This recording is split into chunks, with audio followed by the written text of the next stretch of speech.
అనకాపల్లి జిల్లా పాయకరావుపేట నియోజకవర్గంలో ఏపీ హోంమంత్రి అనిత పర్యటించారు. నక్కపల్లి ప్రభుత్వ పాఠశాల క్రీడా మైదానంలో మంత్రి హాకీ కోర్టును ప్రారంభించారు. అనంతరం క్యాంపు కార్యాలయం వద్ద ప్రభుత్వ పాఠశాలలో 10వ తరగతిలో అత్యధిక మార్కులు సాధించిన విద్యార్థులకు మంత్రి అనిత జ్ఞాపికలను అందించారు. రాంబాబు గారికి అందరికీ కూడా ప్రత్యేకంగా నేను ధన్యవాదాలు తెలియజేసుకుంటున్నా.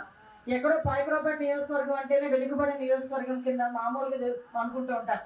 కానీ ఇక్కడ కూడా మట్టిలో మాణిక్యాలు ఉన్నాయని వెలికి తీసి గత 10 సంవత్సరాలుగా హాకీ మీద కాన్సన్ట్రేట్ చేసి, హాకీ అన్నదంటే క్రికెట్ మీద ఉన్న ప్యాషన్ హాకీ మీద ఉండదు. చాలా మందికి జాతీయ క్రీడ మన హాకీయే, కానీ ఆ ప్యాషన్ అనేది క్రికెట్ మీద ఎక్కువ ఉంటుంది కానీ మ్యాక్సిమం హాకీ మీద ఉండదు.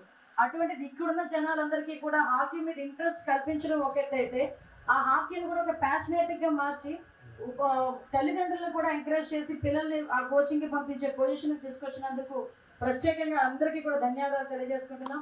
ఈరోజు ఈ కార్యక్రమానికి ముఖ్య అతిథిగా విచ్చేసిన మన డిస్ట్రిక్ట్ స్పోర్ట్స్ ఆఫీసర్ గారికి, అదేవిధంగా ఈరోజు మన గ్రామ సర్పంచ్ గారికి, అదేవిధంగా ఎంపీటీసీ గారికి, అదేవిధంగా ఈశ్వరరావు గారికి, నానాసీ గారికి, అదేవిధంగా ఎంఆర్ఓ గారికి, ముఖ్యంగా డిఓ గారికి, ఎంఈఓ గారికి, ఎండిఓ గారికి, అదేవిధంగా మన నానాసీకి, ముఖ్యంగా పెద్దలు గౌరవనీయులు తోట నగేష్ గారికి, గడ్డం బుచ్చి గారికి, శివదత్తి గారికి, మా స్కూల్ ప్రిన్సిపల్ గారికి, మా ఇన్ఛార్జ్ వెంకటేశ్వరరావు గారికి, అదేవిధంగా మా పెద్దలు నూకరాజ్ గారికి, మా బుజ్జి గారికి, అందరికీ కూడా అవరాల్ గారికి, సత్యబాబు గారికి అందరికీ కూడా పేరు పైన ధన్యవాదాలు.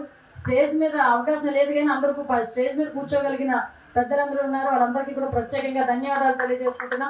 ముఖ్యంగా ఈ హాకీ క్లబ్ రావడానికి రాంబాబు, సూరిబాబు, ఇప్పుడు బాగా ఈ బాబులతో కన్ఫ్యూజ్ అయిపోయాను.